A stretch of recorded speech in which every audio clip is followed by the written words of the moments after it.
Senhor Jesus, companheiro incondicional de todos os momentos da nossa vida, aqui estamos mais uma vez, Senhor, pedindo o concurso dos bons espíritos para nos auxiliar no entendimento do que foi discutido hoje, que foi estudado, e que possamos nos modificar para podermos progredir cada vez mais, para que possamos ter sucesso na nova etapa de nossas vidas. Em teu nome, Senhor, iniciamos a nossa jornada de hoje. Que assim seja. Que seja. Bem, pessoal, boa noite a todos. Sejam bem-vindos ao nosso estudo. O que nós temos que conversar hoje aqui, então, estudar, é a continuidade do capítulo Pedi e Obtereis, é o capítulo 27, né? E hoje nós estamos por conta da aula 23.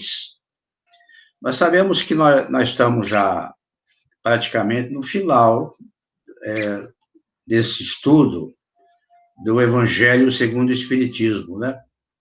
Nós temos essa aula 53 para apresentar, que possivelmente nós vamos terminar hoje, e depois a próxima aula é a 54, é a última dessa série de apresentações, né, que está por conta do Dejair.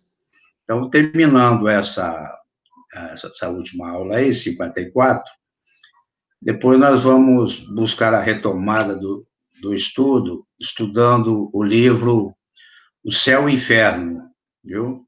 Aí, por sugestão até do Dejair, né, trocando ideias acerca de qual o estudo, ele deu a sugestão, porque o Céu e o Inferno é a continuidade do Evangelho segundo o Espiritismo. Então, nós vamos estudar realmente este livro aí, tá? Alguma possibilidade de presencial ou não? Pois é, rapaz, esse de colocar levar isso aí a público aí, né, no ELAR, né? Quem sabe o Laerte, essa sugestão sua e expediente seu possa realmente acontecer, não é? Agora em outubro, quem sabe a gente já possa fazer isso aí presencialmente, né? Se não der, nós vamos continuando fazendo o estudo aí via online, né? Então, a lição é assim, ó, é o item 16, 17, 18 a 21. 16, 17, depois 18 a 21. Preces inteligíveis, né? Que são preces que se entendam, né? E preces pelos mortos e pelos espíritos sofredores. Essa é a lição que nós vamos ver. Dando início aqui, vamos ver preces inteligíveis. Realmente é uma mensagem de Paulo aos Coríntios, né? No item 14, 11, 14, 16, 17. Se eu, pois, não entender o que significam as palavras, serei um bárbaro para aquele a quem falo. E o que fala, se-lo-á para mim do mesmo modo. Então, quando ele fala realmente aqui em bárbaro, ele está falando do entendimento, né? Realmente, ele está falando das palavras que ficam sem entendimento, né? E aqui, por exemplo, porque se eu orar numa língua estrangeira, que aliás, acho que era até um costume da época, né? Essa questão aqui. Se orar numa língua estrangeira, verdade é que o meu espírito ora, mas o meu entendimento fica sem fruto. Mas é verdade que ele está orando, realmente, na língua que ele conheça, né? Mas ela não leva realmente o entendimento, não dá fruto, nem mesmo para ele, né? Mas se louvares com o Espírito, o que ocupa o lugar do simples povo, como dirá amém sobre a sua bênção? Visto não entender ele o que tu dizes. Verdade é que tu dás bem as graças, mas o outro não é edificado. Então, ele está orando, naturalmente, num linguajar aí, que realmente ele não está conseguindo passar para o outro, edificar o outro não está recebendo, está sentindo aquilo que ele está tentando colocar através da oração, né? Aqui nós vamos encontrar, então, uma explicação muito boa aqui do Evangelho segundo o Espiritismo, Seu da doutrina Nelson, espírita. Oi. dá só um instantinho, por favor. Não, faz favor. Eu queria adiantar um comentário, apesar que eu acho que o Kardec vai falar na sequência aí. Sim. Se o senhor puder voltar só um slide aí. Posso. Um ou dois? Vamos ver, peraí. Vai passando. Mais um. Aqui? Não, mais Vocês? um. Volta. Aí. Veja bem. Com relação aos outros não entenderem o que eu falo... Não. Adianta. Chico. Não, adianta. Adianta? Aí não. Mais? Não. Aí. No 16. 16. Isso, pode parar aí, por favor, para aí um pouquinho. Foi não. Eu entendo perfeitamente que faz sentido isso daí. Se eu orar para outras pessoas, vamos pensar no padre rezando a missa em latim, como acontecia antigamente, e ninguém entendendo nada. Aí ele vai falar ali adiante, ele vai falar o seguinte: como é que a pessoa vai falar amém no final se ela não entendeu nada, ok? Isso. Até aí eu concordo inteiramente. Só que aqui no item 16, ele fala uma coisa que eu não concordo muito. Fala, se eu, pois, não entender o que significam as palavras, serei um bárbaro para aquele a quem falo. Espera um pouquinho, o outro que não está entendendo, você que é um bárbaro, você vai ser um bárbaro para o outro. Se eu orar numa língua estrangeira, verdade é que meu espírito ora, mas o meu entendimento fica sem fruto. Espera um pouquinho. Se eu estou orando em inglês e estou entendendo o que eu estou falando, não faz sentido isso que ele está dizendo. Não, pode não fazer sentido para o outro que está ouvindo, porque o outro não vai se edificar, que não está entendendo nada. Mas se eu estou orando, eu sei o que eu estou orando, eu sinto o que eu estou orando. Então, nesse sentido que eu quero dizer que isso daí, para mim, não faz sentido. Vamos ver o que o Kardec vai comentar sobre isso. O que ele fala em ser um bárbaro, naturalmente, ele talvez estivesse se referindo à língua que ele está orando, quer dizer, uma língua estrangeira, que ele entende, porque senão ele não oraria, né, não estaria falando sobre ela, mas o que fica sem o fruto realmente é o indivíduo que não entendeu, né? É aquele que não entendeu. Agora, ele que está orando, eu suponho que ele está entendendo o que ele está orando. Então, por que ele também fica sem... Olha, o meu espírito ora, mas o meu entendimento fica sem fruto. A não ser... Talvez... Mário, só um pouquinho. A não ser que ele esteja querendo dizer o seguinte, eu estou lendo um texto, uma língua que eu não conheço, eu estou lendo por ler, porque eu também não estou entendendo nada. O que eu penso que ele se refere. Eu penso que ele se refere. Tá? Você está falando de uma língua estrangeira que você não tem domínio sobre ela e, de repente, está repetindo uma oração. Aquela diferença que nós vimos no ano passado entre rezar e orar, né? Isso. Aí eu concordaria, Mário. Porque senão, não. Porque, sabe o que eu entendi? Eu entendi o seguinte, quer dizer, ele está entendendo, né? Agora, mas o meu entendimento, quer dizer, ele entendeu, ele está falando na língua, porque ele entendeu exatamente a oração, mas o entendimento dele fica sem fruto. Não para ele. Mas veja bem. Só mais um instantinho. A verdade é que o meu espírito ora. Isso. Ora, isso é que para mim não faz sentido. Sim, o meu espírito ora. Se o meu espírito ora, é porque eu sei o que eu estou sentindo. Né? O meu entendimento fica sem fruto, por quê? Então, isso aí, a mim, não faz muito sentido. Aliás, Paulo de Tarso, para mim, é meio complicado. Ele fala umas bobagens que, pelo amor de Deus. Mas vamos lá, então, né? Onde é que nós paramos aqui? Sim, agora vamos à explicação aqui do Espiritismo, né? A prece só tem valor pelo pensamento que a informa. Ora, é impossível ligar um pensamento àquilo que não se compreende, pois o que não se compreende não pode tocar o coração. Tá? Sim. Para a grande maioria, as preces numa língua desconhecida não passam de mistura de palavras que nada dizem ao espírito. Para que a prece toque o coração, é necessário que cada palavra revele uma ideia. E se não a compreendermos, né, ela não pode revelar nenhuma. Então, é isso aí, né? É verdade que, se ele está orando naturalmente, as palavras dele têm que ser claras e tem que ser para que o outro que esteja ouvindo...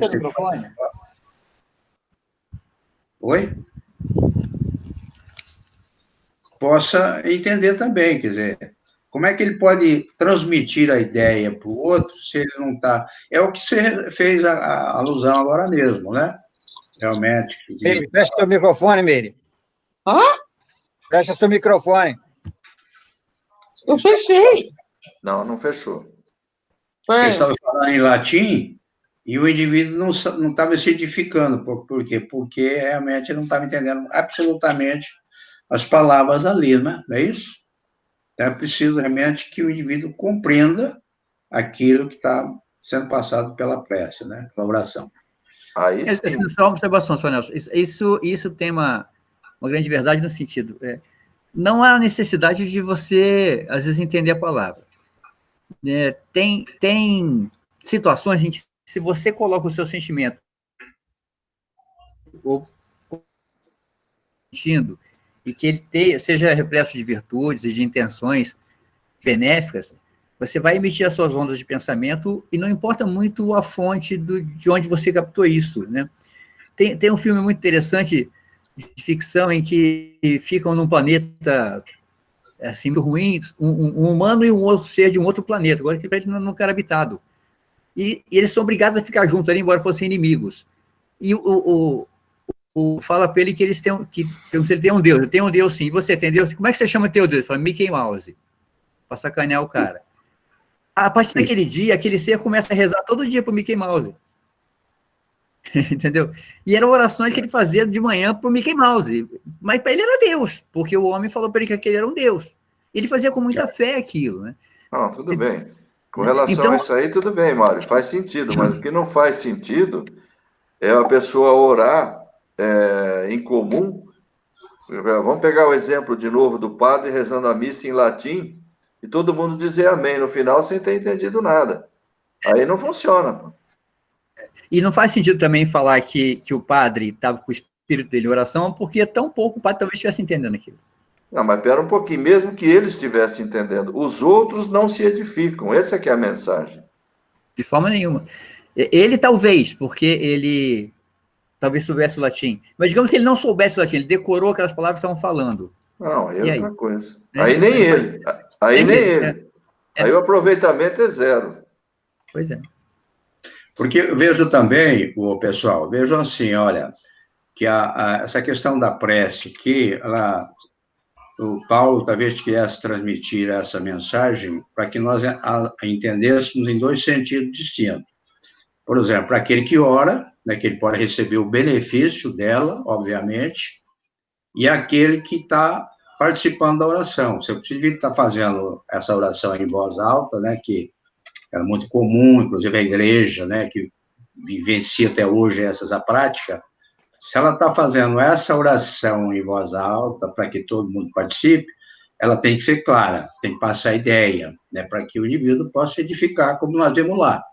Agora, se o indivíduo está fazendo a sua oração em pensamento, ou mesmo se ele estiver fazendo em voz alta, mas ele também pode se edificar desde que ele está entendendo bem aquilo que ele está fazendo, a oração que ele está fazendo, não é verdade? Desde o momento que a gente compreendeu que o valor da prece não está nas palavras, mas sim no sentimento envolvido, fica tudo muito claro. Se eu estou orando em público, é preciso que as minhas palavras sejam compreendidas pelas pessoas para que possam provocar nelas o sentimento adequado, né? Porque se ninguém está entendendo nada, não vai adiantar nada. E o que o Mário falou, se nem eu estiver entendendo, aí então é zero mesmo. Complica. Vamos em Para quem assistiu o Alto da Compadecida, tem uma hora que o menino sai fazendo umas preces para enterrar um cachorro. E tinha que sair lá falando um monte de bobagem lá e todo mundo atrás falando amém, né? Nessa questão aqui, ó, nessa continuidade, veja o seguinte, ó, muitos oram por dever, alguns mesmo para seguir o costume, eis porque eles se julgam quites com o dever, depois de uma prece repetida por certo número de vezes, segundo determinada ordem. Então, a gente vê hoje ainda, né, longe de nós desejarmos modificar isso ou exercer crítica sobre essa questão, a gente vê isso através por exemplo, da questão aí da igreja, por exemplo, né, do terço, né, que muitas vezes o indivíduo tem o hábito de fazer isso em casa e tudo, da repetição e daquilo que ele faz na repetição de palavras, né, de continuar. Quer dizer, nessa condição, como é que o indivíduo pode, assim, estar aceso à fé, naquela condição, se ele está fazendo uma repetição como se fosse um hábito, um dever de fazer aquilo, né? Então, sei lá, isso aí não é muito recomendado, né, nessa questão. Então, era preciso rever isso, né? Também vocês não estão assim. Mas cai de novo, senhor, desculpa, interrompendo, naquele questão que o Deja colocou, tem que haver o sentimento, nós vimos isso nas aulas. Se for o sentimento que conduz, eu rezei muito, eu sei de cor e salteado, por exemplo, a novena de Nossa Senhora. Eu rezei muito novena, acompanhava numa comunidade de pretos, de quilombola que eu fiquei, e eles faziam a novena de Nossa Senhora. Então, é repetitivo, mas você via ali pessoas totalmente em ato de contrição, fazendo aquelas preces com uma força, uma energia maravilhosa, se imbuídos naquilo, emocionando-se com aquilo realmente, né? Ao passo que eu, por exemplo, eu estava acompanhando, realmente não tinha, confesso, envergonhado, que eu fazia só mesmo uma leitura corriqueira daquilo, mas eles estavam assim. Se você imaginar os monges budistas e outros da Ásia Ocidental, eles fazem os mantras, que às vezes é uma palavra só, ou nem uma palavra, alguma coisa como um Om, e ficam repetindo isso sucessivamente, e conseguem entrar em catarse e tal. Então, vai muito do que está sendo determinado pelo seu sentimento, né? Exatamente, que às vezes muitos estão fazendo esse tipo de coisa, né, Mário? Claro que existem aqueles que estão em contrição, como você falou, na fé e tudo, mas às vezes tem muitos que a gente vê como, acha que isso está fazendo como um dever, né? Tentando realmente cumprir aquele ritual, daquele momento, tal, para que realmente ele possa ficar bem junto a Deus, né? Aí eu tive muito pecado perdoado por rezar 3 Ave Maria e 2 Pai Nosso mecanicamente, foi bacana isso. Então. Senhor Nelson. Oi. Tem um exemplo interessante para ilustrar essa questão. Eu participei muito, assisti a muitos terços no sítio. Eu morei no sítio muito tempo e depois eu voltava periodicamente. E eles fazem, no sítio tinha muito, não sei como que é hoje, porque o êxodo rural foi muito grande, né? Mas todas essas festas, especialmente São João, São Pedro, Santo Antônio, tinha o terço, depois levantava o mastro lá, soltava rojão, aquelas coisas todas, né? Tinha a cachaçinha que corria ali e tal, né? Eu me lembro perfeitamente, apesar de ser moleque, que acontecia o seguinte, geralmente alguém puxava o terço lá dentro da sala, como não cabia todo mundo, geralmente as mulheres ficavam lá dentro. Os homens geralmente ficavam do lado de fora, né? Da porta para fora. E o pessoal ia repetindo ali, à medida que o puxador de terço vai falando, né? O pessoal vai repetindo. E a gente via muito como é que era a participação das pessoas, ela era feita de uma forma mecânica mesmo, puramente mecânica. Então, vamos supor, o sujeito estava meio, né, com a cara na porta, mais para fora do que para dentro, o puxador de terço falava alguma coisa lá, ele repetia, aí ele olhava, será que vai chover, será que não vai? E continuava lá, amém, para lá, e ia embora. Então, esse é o tipo da coisa que se fazia muito, e muita gente faz com esse mesmo espírito, por acreditar, muitas vezes ingenuamente, que o simples cumprimento, a simples presença, a simples participação em um ritual desse tipo, já está tudo certo com Deus, né? É verdade. E muitas vezes entre uma Ave Maria e uma Salve Rainha tinha cachaçinha, né? Posso falar um pouquinho? Corria direto. Posso falar? Oi? Ó, eu vou falar, eu nunca falo nada, hoje eu vou falar. Ó, eu não sei se vocês estão vendo aqui o meu WhatsApp, tá vendo? A minha irmã tá lá em Tuverava, né? Tuverava é perto de Ribeirão. E ela é muito católica, extremamente católica. Aí esse grupo aqui, que eu não entendi ainda como que ele funciona, ela reza... Seu áudio sumiu, Meire.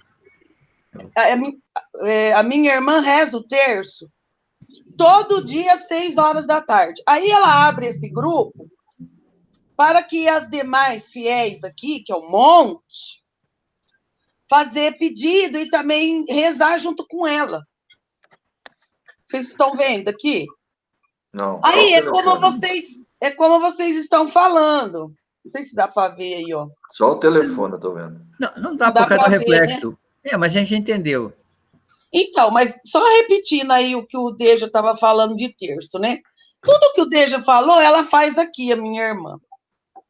Aí, ela fecha o grupo, aí só fica ela. Eu não entendo como que funciona isso. Aí ela fica repetindo as 1000 Ave Maria, 1000 Pai Nosso, e aí ela lê um pedaço da Bíblia, e eu não entendi também. Aí tem uma ressalva. Aí ela fala para mim assim, Meire, por que você não participa? Todo mundo participa, você não participa? Eu não quero, sabe, ser indesejável, sabe, ser... Não, Lucimeire, eu nem olho, não participo de nada, eu vou aqui, deleto tudo, mas aí daqui a pouco tem mais de 100 coiseira que elas vão pondo, mas é o que vocês estão falando, é uma coisa tão mecânica. Aí tem uma ressalva a ser feita, no meu modo de ver. Depende do espírito com que cada um toma parte nessas coisas, né? O que a gente está comentando aqui é que o valor intrínseco da prece... Pode falar. O valor intrínseco da prece reside no sentimento e não na mera participação formal ou ritualística num evento qualquer. Elas são, se vê que é muito devota, elas acredita muito, muito mesmo. Tem que respeitar, eu acho. Sempre. Inclusive, eu não saio do grupo por respeito, sabe? Mas não que me interessa, sabe? Mas vamos em frente. Tá bom. Ok, gente. Vamos lá, então. Mas Deus lê no íntimo dos corações, perscruta o nosso pensamento e a nossa sinceridade, e considerá-lo mais sensível à forma do que ao fundo seria rebaixá-lo. Então, é isso. Então, naturalmente, você já acabou de falar aí, né, realmente precisa de um sentimento muito grande, através da prece e tudo, né, porque a forma nada tem a ver. Então, ele vai realmente avaliar, vai conhecer os nossos pensamentos através daquilo que nós estamos fazendo com sinceridade, com devoção, com fé e tudo, né? A forma pouco importa para ele, né? Então, vamos lá. Aí nós vamos entrar aqui na prece pelos mortos e pelos espíritos sofredores, tá? No item 18, os espíritos sofredores reclamam preces, e esta lição de utilidade, pois ao verem que são lembrados, sentem-se menos abandonados e menos infelizes. Mas a prece tem sobre eles uma ação mais direta, reerguer-lhes a coragem, excitar-lhes o desejo de se elevarem pelo arrependimento e a reparação, e pode desviá-los do pensamento do mal. É nesse sentido que ela não pode não somente aliviar, mas abreviar-lhes os sofrimentos. Mas então vejam que realmente, é claro, né, que por que ele está dizendo aqui que eles reclamam prece, né? Porque, olha, pelo simples fato do indivíduo deixar a condição da Terra, ele não morreu, ele continua na sua imortalidade. E né, se ele estiver passando por situações outras que ele precisa da prece, é natural que ela leva ali um grande conforto, né, sem sombra de dúvida. Pode aliviar, né, os sofrimentos e tudo, como ele diz aqui. Então, é necessário que se faça a prece, né? Porque quando a gente faz a prece por eles, principalmente quando você está fazendo por um determinado espírito. Então, além de você estar lembrando dele, você ainda está ajudando para aliviar o seu sofrimento. Ok? Vamos lá? Vamos lá. Isso aqui está em Céu e Inferno, segunda parte. Ele fala dos exemplos aqui, eu tirei aqui essa questão que ele faz, essa citação, alguma coisa que para a gente entender aqui. A causa principal da maior ou menor facilidade de desprendimento é o estado moral da alma. Porque todos nós sabemos que quando o indivíduo passa por esse processo aqui, né, por ocasião da morte, há um processo muito interessante que é o desprendimento do perispírito do corpo físico, não é isso? Que a gente já conhece bem sobre isso, né? E esse desprendimento, ele realmente está muito ligado à questão moral, entendimento espiritual do espírito, né? Por exemplo, com um bom desenvolvimento moral e bem informado sobre a vida futura, o desprendimento se opera mais facilmente, enquanto que a vida desregrada e o apego à matéria lhe traz maior sofrimento e mais apego, mais dificuldade para ele se desprender dessa condição do corpo físico. E é nesse momento que realmente, né, esse tempo, podemos dizer, que as preces têm um grande valor junto a eles, né? Porque o indivíduo pode usá-la como uma forma de sair de determinadas situações, né? Desse desapego do corpo físico, né?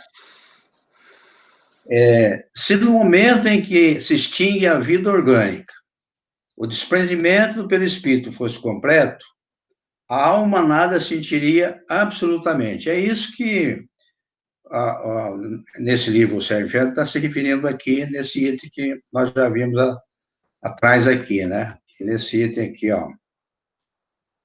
Vou mostrar ele aqui. Céu e Inferno, segunda parte, capítulo 1, tá? Aí, se passa assim, ó. Se ele realmente tiver um desprendimento ideal, né, no seu sentido moral, o que pode acontecer? O desprendimento será mais completo, né, não haverá sofrimento, né? A prece tem como finalidade ajudar nesse desprendimento, dando força ao espírito e aliviar-lhe esse sofrimento dele. Não é assim que a gente dá para entender aqui, nessa questão aqui? Com certeza.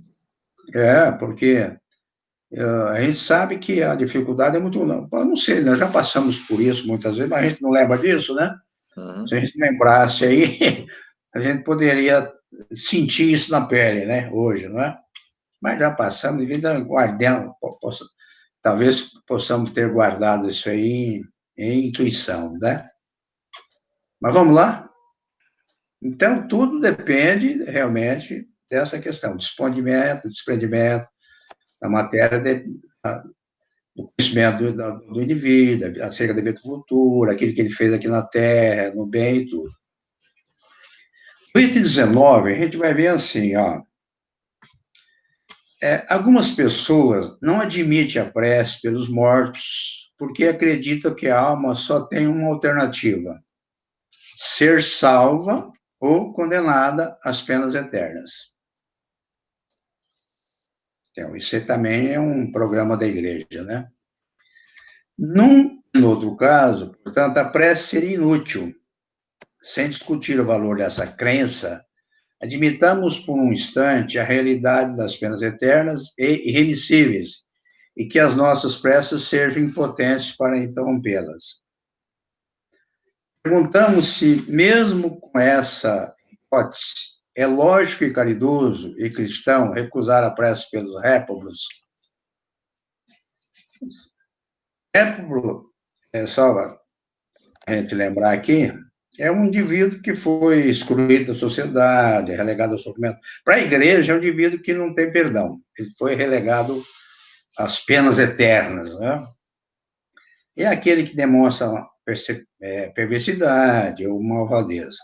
Mas, para explicar aqui, na parte de cima aqui, é muito interessante que ele está admitindo. Vamos admitir, então, que realmente pudesse ser assim, né, dentro dessa condição aqui das penas eternas.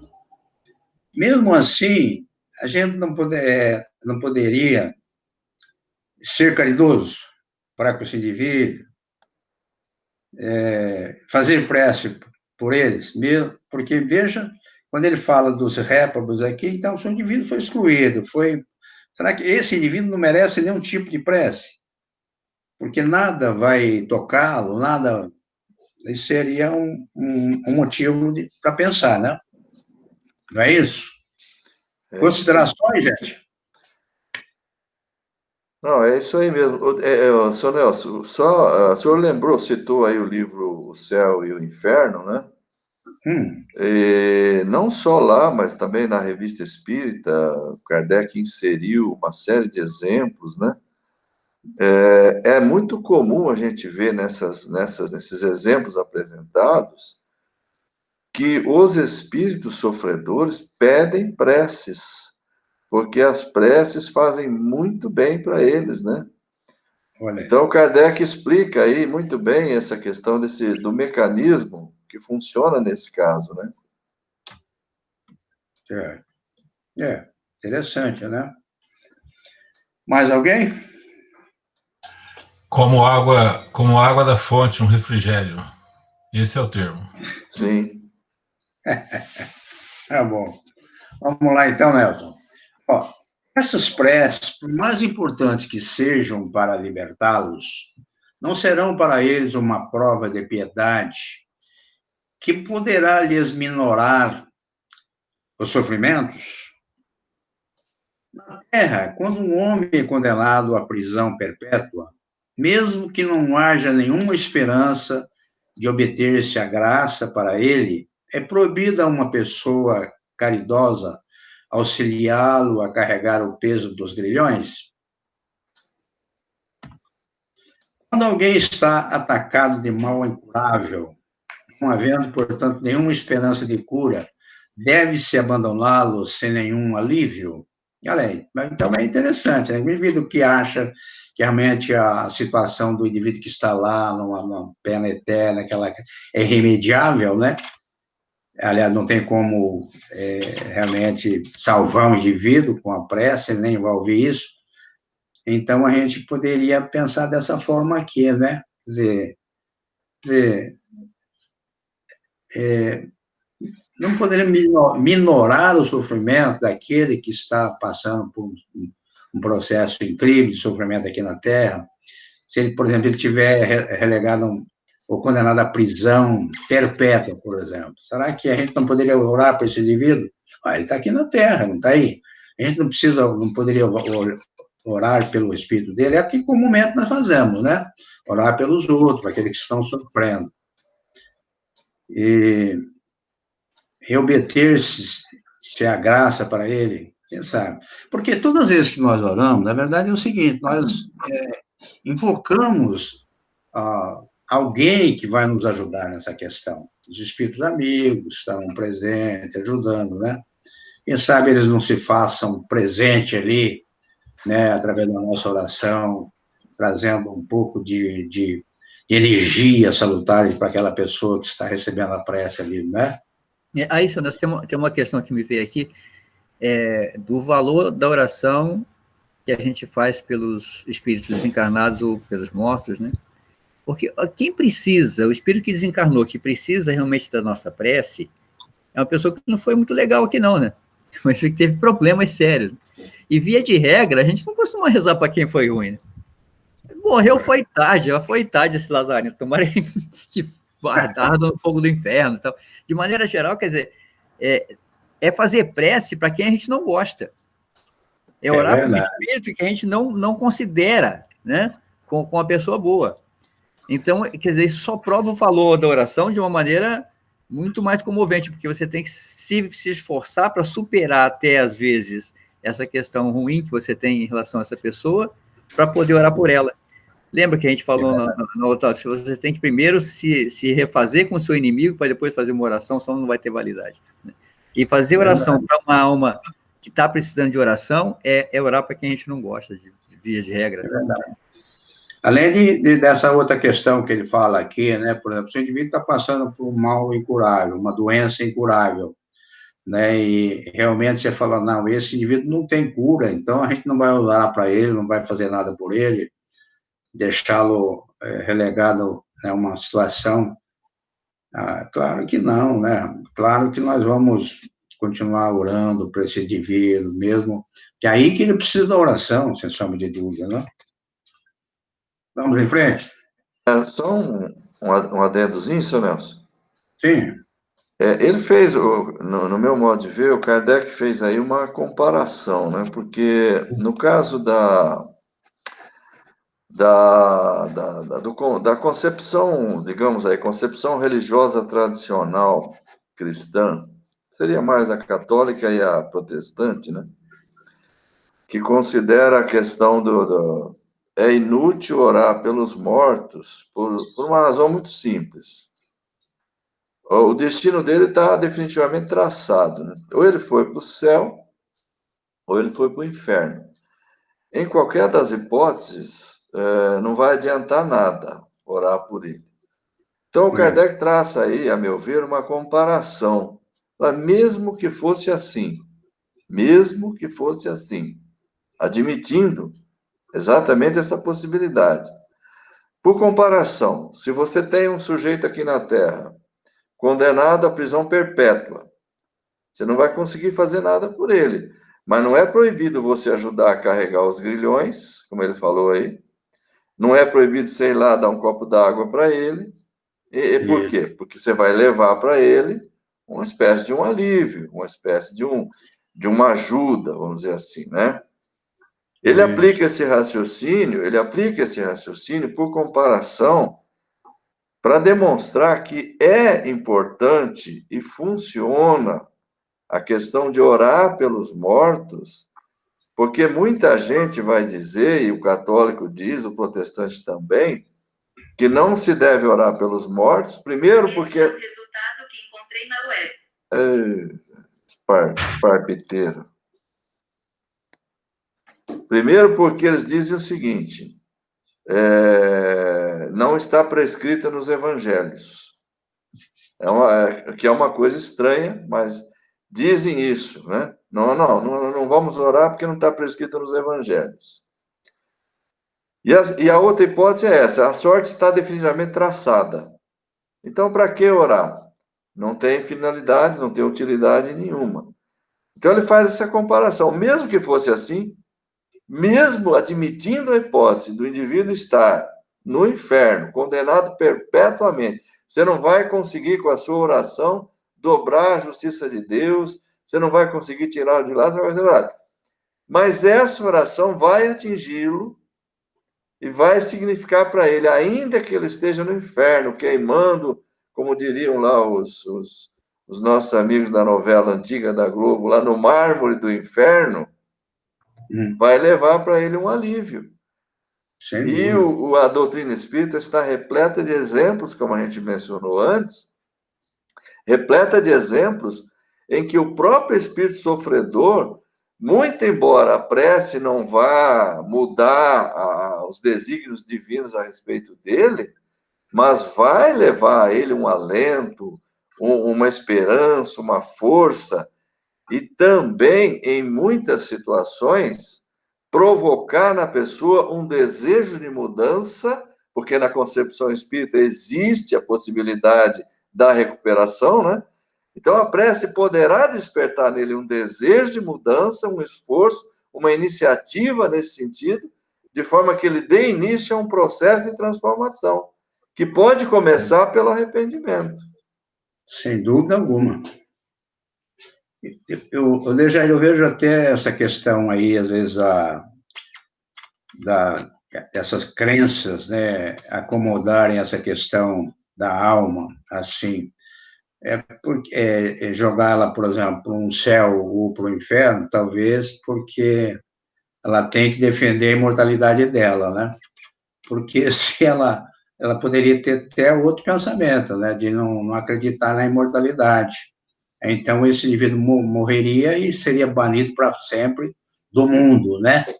Quer dizer, isso é um pensamento meu, não tem nada a ver com o cara aqui. Então, esse que é o problema. Então, se a igreja realmente, ou os pensadores dessa questão, dessa crença, pensa dessa forma, seria contrariar o ato de amor, né, que Deus nos ensinou junto às pessoas, e não pensando realmente onde elas se encontrem, não se importando elas se encontram. A verdade é essa, né? Não sei se eu fui claro nessa explicação. O senhor lembrou muito bem, o senhor lembrou muito bem, isso que o senhor acabou de falar aí, os espíritos responderam ao Kardec no Livro dos Espíritos, quando ele pergunta isso, o que pensar da opinião daqueles que entendem que é inútil orar pelos mortos porque ela não está prescrita no Evangelho. E aí, o que os Espíritos responderam lá? Exatamente isso que o senhor acabou de falar aí. Não está prescrito no Evangelho? Jesus disse, ama o teu próximo como a ti mesmo. Isso. Ele não disse como. Quer dizer, você tem 1001 maneiras de exercitar o amor pelo próximo. E a prece por ele, em qualquer circunstância, é um desses mecanismos, que está ao alcance de qualquer um, a qualquer momento. Não importa se o sujeito está desencarnado, se está encarnado, a prece por ele é uma maneira de expressar, de manifestar uma caridade por ele. Né? Uma maneira de amar o semelhante. Jesus prescreveu, ama o teu próximo como a ti mesmo. Então, mas não está prescrito. Não está prescrito. É um ato de amor, como o senhor acabou de falar. Sem dúvida alguma. Então, voltando lá na questão dos réprobos, diz assim, pensar que entre os réprobos pode estar uma pessoa que você já cara, um amigo talvez, um pai, a mãe ou um filho, e só porque, segundo julgais, essa criatura não pode ser perdoada, poderia recusar-lhe um copo d'água para mitigar a sede, um bálsamo para secar-lhe as feridas? Não fareis por ela o que fareis por um prisioneiro? Não lhe daria uma prova de amor, uma consolação? Não, isso não seria ser cristão, né? O que você acabou de falar aí também, né? Realmente é o amor acima de qualquer propósito. E aí pensar até que esses indivíduos, né? Se é uma pessoa que realmente for condenada a uma situação, porque, na verdade, ninguém está condenado para a vida eterna, para sempre, né? Mas, na verdade, é o seguinte, pode acontecer, olha, quantas pessoas já passaram aqui pela Terra, na nossa família, foram pessoas até que cometeram imprudências sobre a própria vida, que está precisando das nossas preces. Será essa não pode ser considerada até como um réprobo nessa questão?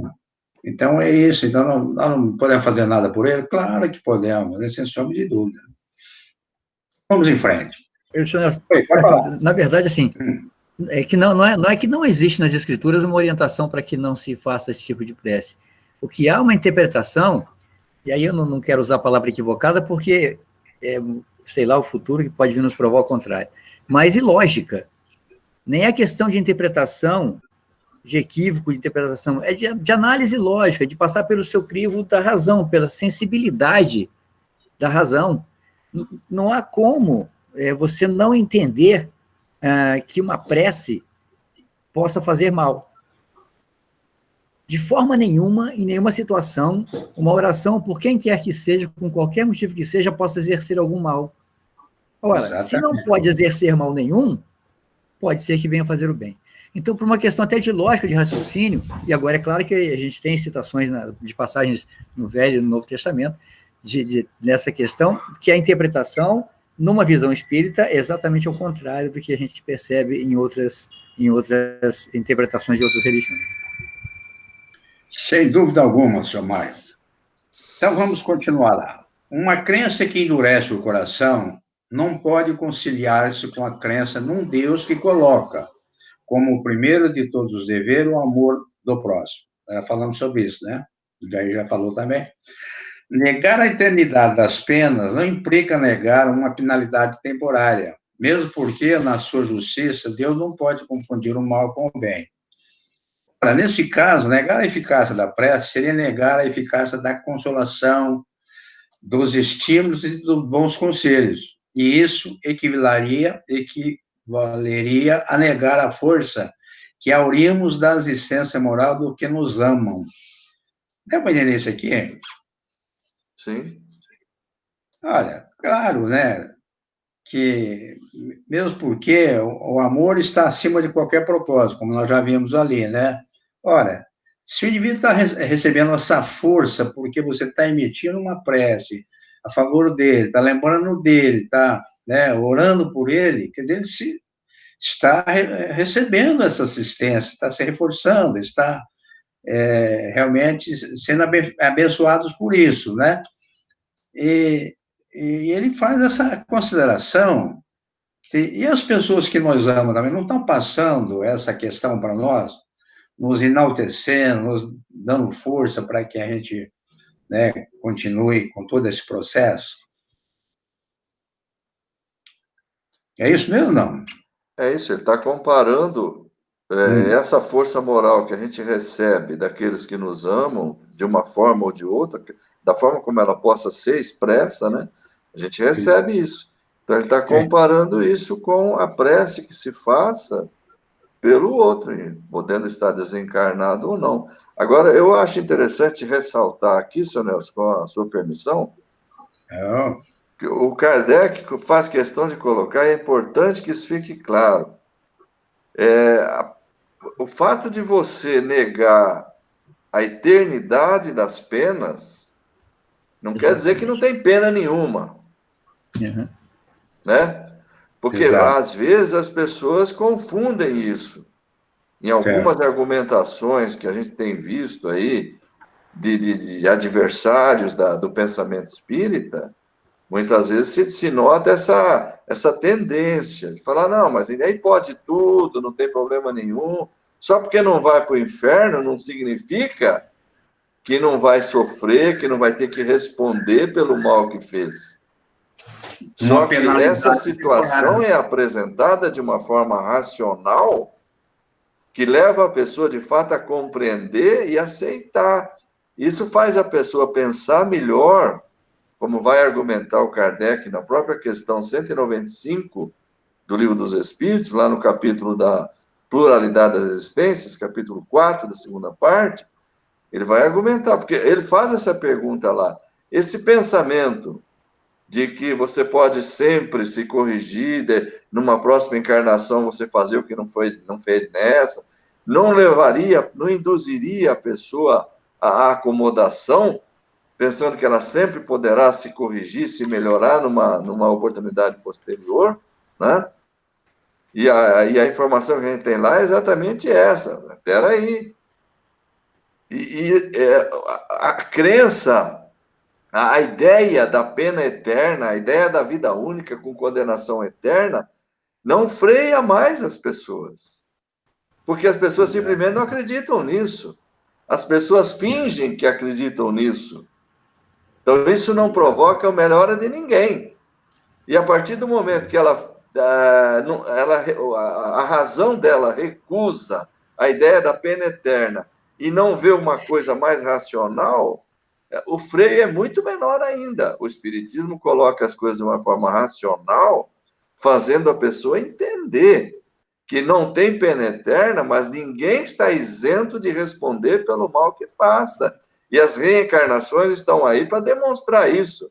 Basta que se tenha olhos de ver, ouvidos de ouvir, tudo que o cenário da Terra nos proporciona. O sofrimento está aí, à vista de qualquer um, só não vê quem não quer. Exatamente. Então, como é que tá? Por que está acontecendo isso? Deus está errando? Deus calculou mal? Criou um espírito para sofrer? O que é? A razão leva a pessoa a pensar, e ele vai ponderar nessa resposta 195 exatamente isso. Na verdade, assim, a questão da pluralidade... Eu parei porque entrou uma música aí. Perdão. Mas dá para completar seu raciocínio bem, porque assim, a pluralidade das existências não significa o poder de postergar, de adiar coisas que você tem a fazer. Pelo contrário, te traz a obrigação de fazer o melhor possível nessa encarnação. Não é o sentimento, não, então já que eu estou propondo, vou deixar para depois. Não é assim. A ideia é exatamente o contrário. Já que eu tenho uma outra e que quanto melhor eu for nessa, mais tranquilo você será a próxima. Isso. Então, o raciocínio é equivocado. Quando fala, eu posso deixar para depois. Não. A ideia da pluralidade da existência é que você faça o melhor possível agora, né? E aí como fica errado? Como fica errado numa outra interpretação, que eu digo foge da lógica, porque se o sujeito, ainda em uma idade tenra, ele comete um pecado que eles chamam de pecado mortal. Pronto, acabou. Daí para frente ele pode fazer o que quiser, porque já está no inferno mesmo. O que eu ia completar era o seguinte, que o Kardec pondera ali exatamente isso que você acabou de falar. Aquele que compreender bem essa teoria espírita sobre isso, aquele que estiver bem persuadido, bem compenetrado, de que o sofrimento que ele passa é puramente a decorrência do mal que fez, dos erros cometidos anteriormente, se ele estiver bem compenetrado disso, ele vai fazer o melhor que ele puder para assegurar para si mesmo uma existência futura melhor. Porque ele já sabe que uma depois da outra, ele vai tendo que acertar tudo isso. Mas está tendo um barulhão danado aí. O que está acontecendo? Não. Laerte, isso, tem microfone. Laerte está com o microfone ligado. Só um detalhezinho, completando o pensamento.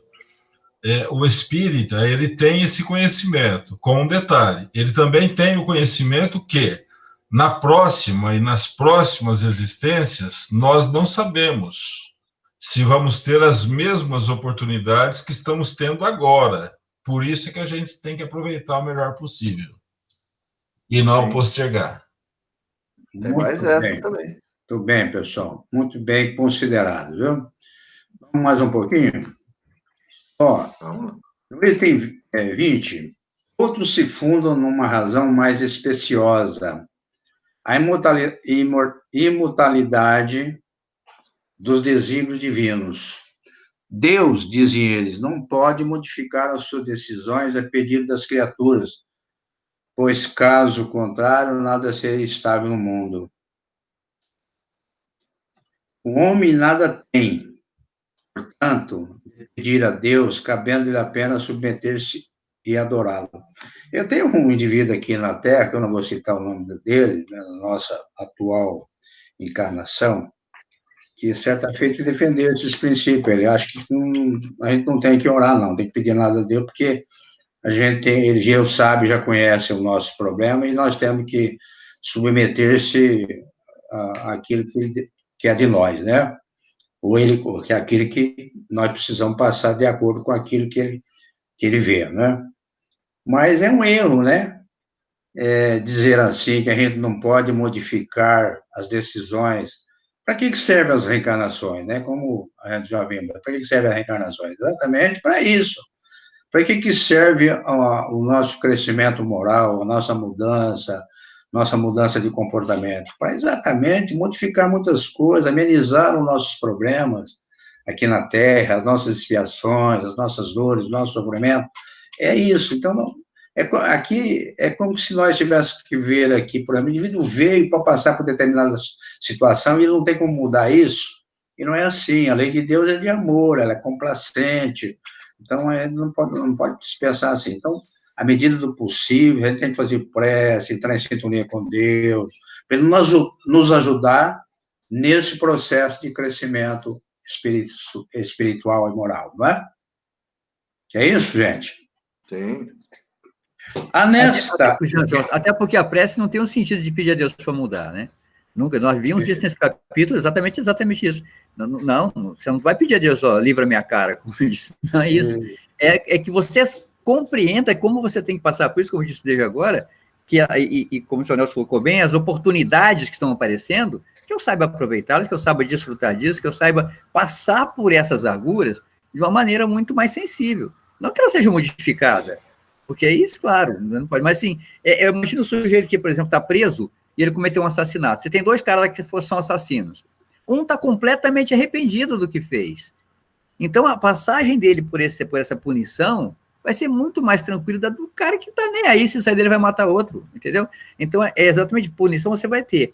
Não pede para se tirar de você o que você tem que cumprir, mas que você faça isso de uma maneira que seja muito mais proveitosa para o seu espírito. É isso que se pede em oração, e não para tirar o que tem que ser feito com a gente. Então, Mário, então quer dizer que na prece, sem sombra de dúvida, a gente vai receber a força, né? Os nossos pedidos se tornam assim como uma forma de que espíritos venham nos ajudarem a vencer essas dificuldades, né? Cumprir bem essa situação que talvez a gente tenha que cumprir, e ela pode ser amenizada, sem sombra de dúvida, porque quando o indivíduo tiver com a intenção de melhorar, de se melhorar e fazer o bem para os outros, sem sombra de dúvida que os espíritos estarão atuantes aí, ajudando para que os pedidos deles sejam concretizados a favor deles, né? Só permita lembrar uma frase a respeito disso daí, senhor Nelson. Sim. Que está no Livro dos Espíritos. Os atos valem mais do que as palavras, né? Então, quando se pergunta ali, acho que é 661, se não me falha a memória, se nós podemos pedir a Deus eficazmente o perdão das nossas faltas. Né, Mário? Essa questão que você acabou de falar aí, né? Exato. Olha lá.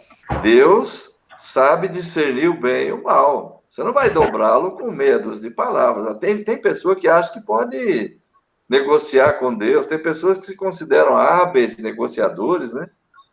Aqui na Terra, né? O vendedor, aquele camarada que argumenta com a habilidade espantosa, né? E tem uns que chegam ao cúmulo de achar que eles podem, de fato, dobrar a justiça de Deus mediante uma boa argumentação, né? Então, o que está escrito lá é isso: Deus sabe discernir o bem e o mal. Aquele que pede a Deus o perdão de suas faltas só obtém se mudar de conduta, porque os atos valem mais do que as palavras. Aquela frase que eu encerrei a minha aula que é atribuída a Agostinho, que fala, ora e labora. Senão... Beleza, pessoal. Mais um pouquinho, né? Essa lei é revelada pelos Espíritos do Senhor. Ele está falando aqui antes da lei, né? Esse finalzinho acho que eu não li aqui, né? Nessa ideia, uma falsa interpretação da imortalidade da lei divina, ou melhor, ignorância da lei, no que concerne a penalidade futura. Essa lei é revelada pelos Espíritos do Senhor. Hoje, o homem já amadureceu para compreender o que na lei é conforme ou contrário aos atributos divinos. Sendo o dogma da eternidade absoluta das penas, sem os remorsos, sem o arrependimento, são considerados a favor do culpado. Segundo o dogma da eternidade absoluta das penas, nem os remorsos, nem o arrependimento são considerados a favor do culpado. Para ele, todo desejo de melhorar-se é inútil, está condenado a permanecer eternamente no mal. Então, veja o que ele está dizendo aqui. Então, existe as leis de Deus. Dentro daquele princípio de que o indivíduo está irremediavelmente ali sem como ajudá-lo, né, e tal. Se o indivíduo, por exemplo, que está ali nesse processo difícil, né, essa pena eterna, né, se ele entra num processo de remorso, de arrependimento e tudo, pelo que ele faz, é um crescimento para ele, não é? Agora, então, todo desejo que ele tiver de melhorar-se é inútil, porque ele já está condenado mesmo a permanecer eternamente no mal, né? E, na sequência aqui, se foi condenado, entretanto, por um determinado tempo, apenas cessará no fim do prazo. Mas quem pode afirmar que ele terá, então, melhorado os seus sentimentos? Quem dirá que, a exemplo de muitos condenados na Terra, ao sair da prisão, ele não será tão mal quanto antes? No primeiro caso, seria manter sob a dor do castigo um homem que se tornará bom. No segundo, se tornara, né? Se tornara bom. No segundo, seria agraciar aquele que continua culpado. A lei de Deus é mais previdente, sempre justa, equitativa e misericordiosa. Não fixa nenhuma duração para a pena, qualquer que seja. Ela se resume assim. Bom, antes de eu colocar aqui, essa questão aqui, como é que se resume a lei de Deus relativamente às penas eternas ou a pena temporária, vamos explicar aqui o que ele está se referindo aqui exatamente. O condenado, por exemplo, que se arrepende e tudo, mas ele está com uma pena eterna, não tem como ser ajudado, né? E aquele outro que, naturalmente, poderia ter uma pena somente temporária, mas não se modificou também, né? Então, é assim, no primeiro caso, a eternidade absoluta das penas, o remorso e o arrependimento não serão considerados a seu favor, mesmo tendo a intenção verdadeira de se melhorar, será mantido no castigo, mesmo com o desejo de ser bom. No segundo caso, quando ele é condenado por um determinado tempo de sair da prisão, continua sendo mal quanto antes, mesmo não tendo melhorado e sem a intenção da melhora, é agraciado com a liberdade. Então, nesses dois casos, é que a lei faz referência aqui, a lei de Deus, né? Porque nenhum dos dois casos estão de acordo com a lei de Deus. Nem o processo de eternidade eterna, e nem esse caso aqui, né, condenado por determinado tempo, em que ele também não se melhorou, ele não se recuperou. Verdade?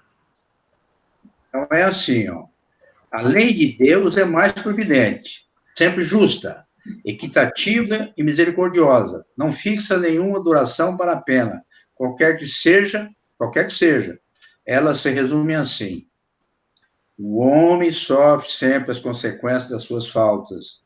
Não há uma única infração à lei de Deus que não tenha a sua punição. A severidade do castigo é proporcional à gravidade da falta.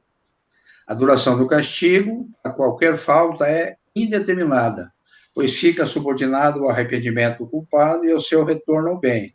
Assim, a pena dura tanto quanto a obstinação no mal. Seria perpétua se a obstinação o fosse, e de curta duração se o arrependimento vier logo. Então, vejam que, realmente, a lei de Deus é sábia, porque aquelas outras duas, que nós citamos, a primeira e a segundo caso, nenhuma delas tem sabedoria realmente em ajudar na recuperação do indivíduo. Agora, aqui sim, né, com a lei de Deus, está proporcionando que as consequências das faltas de acordo com a infração, de acordo com aquilo que ele fez. Agora, ele só ficará, por exemplo, num processo mais duradouro de sofrimento, porque ele cometeu um mal maior. E à medida que ele se arrepende, aquela coisa toda, tal, então a duração do castigo dele pode ser menor. Quer dizer, aliás, a gente não deve considerar como um castigo, né? Mas como uma oportunidade dele realmente crescer, se arrepender, né? E vivenciar uma condição melhor.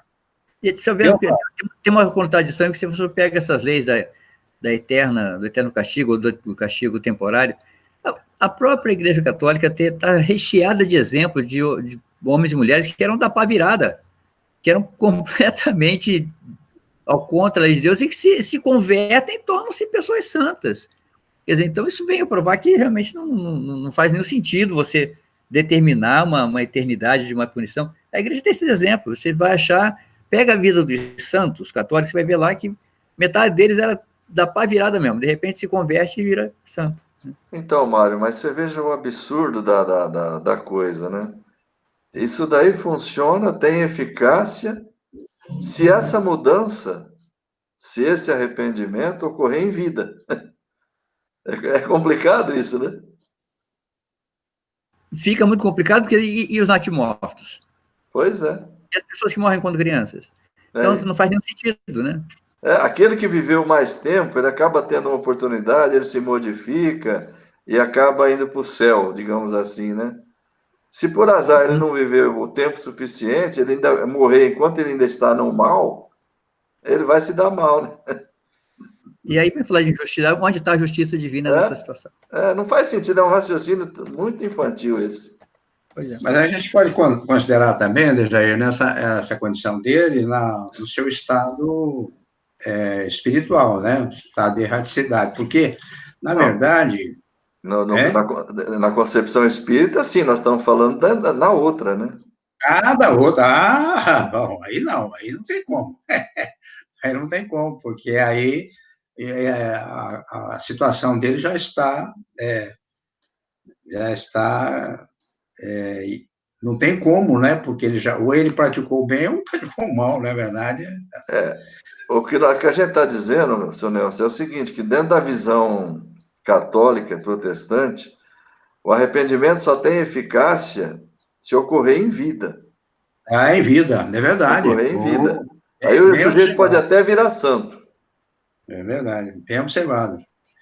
O pessoal, acho que tem uns 2 slides aqui, só deixa eu ver aqui. Não, tem mais aqui. Não, tem mais. A gente está passado da hora, né? Continua, seu Nelson. Continua, continua. O que vocês acham? Os que estavam com sono, já dormiram ou não? Já dormiram? Eu não sei quanto falta. Falta 3 slides. Então vai.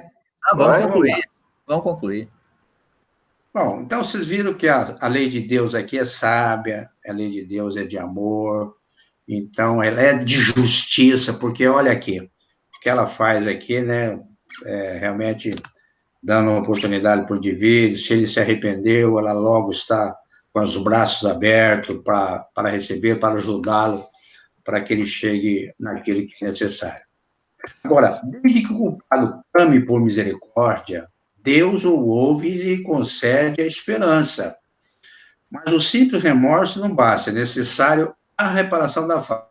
Aqui que entra a coisa fantástica, né? Se nós falamos do castigo, olha, se ele está recebendo castigo, não precisa reparar, né? Mas aqui não era o castigo, é uma oportunidade que ele vai ter de reparação. E é por isso que o culpado se vê submetido a novas provas, nas quais ele pode, sempre pela sua própria vontade, fazer o bem para reparar do mal anteriormente praticado, né? Ficou bem claro isso aqui, né? O homem, assim, o árbitro constante da sua própria sorte. Ele pode abreviar o seu suplício ou prolongá-lo indefinidamente. Ele diz, hein? Sua felicidade ou sua desgraça depende da sua vontade de fazer o bem. Essa é a lei imutável, conforme a bondade e a justiça de Deus. Fantástico é isso, né? O espírito culpado é infeliz dessa maneira, pode sempre se salvar a si mesmo. O espírito culpado é infeliz. Dessa maneira, pode sempre se salvar a si mesmo. A lei de Deus lhe diz sob quais condições ele pode fazê-lo. O que geralmente lhe falta é a vontade, a força e a coragem. Se pelas nossas preces inspiramos essa vontade, se o amparamos e encorajamos, se pelos nossos conselhos lhe damos as luzes que lhe faltam, em vez de solicitar a Deus que derrogue a sua lei, tornamo-nos instrumentos da execução dessa lei de amor e caridade, da qual ele assim nos permite participar, para darmos nós mesmos uma prova de caridade. Olha que coisa fantástica, né? É isso aí. Porque através do nosso conselho, através do nosso amor, através da nossa prece, né? A gente ajuda o indivíduo o quê? Cumprir a própria lei, passar pelo processo, né? Usando, obviamente, essa palavra fantástica de amor, né? E, consequentemente, da caridade. Aí, seu Nelson, aí se completa o ciclo para que a harmonia se restabeleça. Arrependimento, expiação e reparação.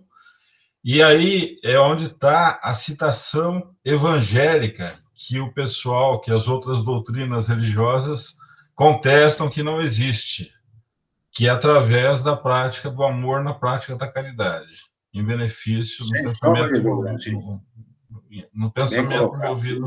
endereçado à melhora do outro. Muito bom, viu, Nelson? Olha aqui, eu vou dizer uma coisa para você. Eu devo considerar que, da época que nós estamos apresentando esse trabalho nosso aqui, essa aula, não vou dizer que foi a melhor, não, porque seria enaltecer aqui, né?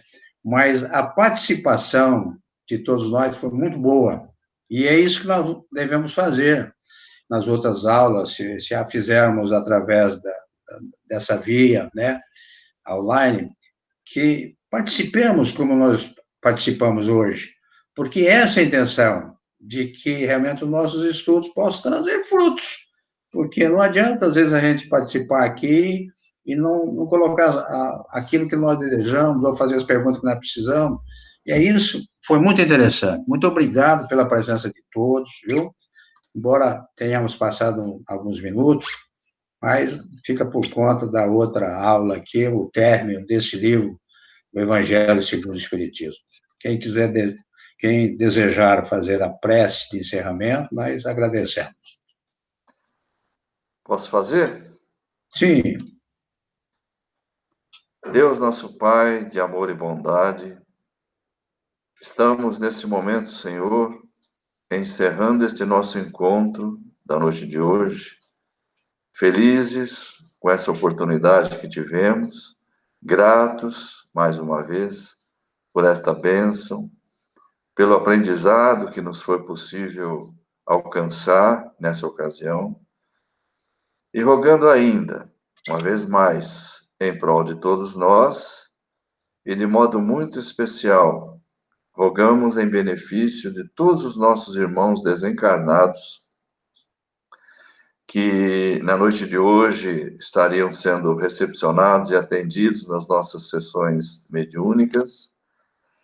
E também, Senhor, rogamos em prol de todos aqueles que deram seus nomes para as vibrações dessa noite, possam todos eles, Senhor, receber a bênção, o lenitivo, o auxílio, a esperança, enfim, o socorro, o encorajamento da vossa misericórdia. Muito obrigado, Senhor, que assim seja. Assim seja. Muito obrigado a todos. Grande abraço. Só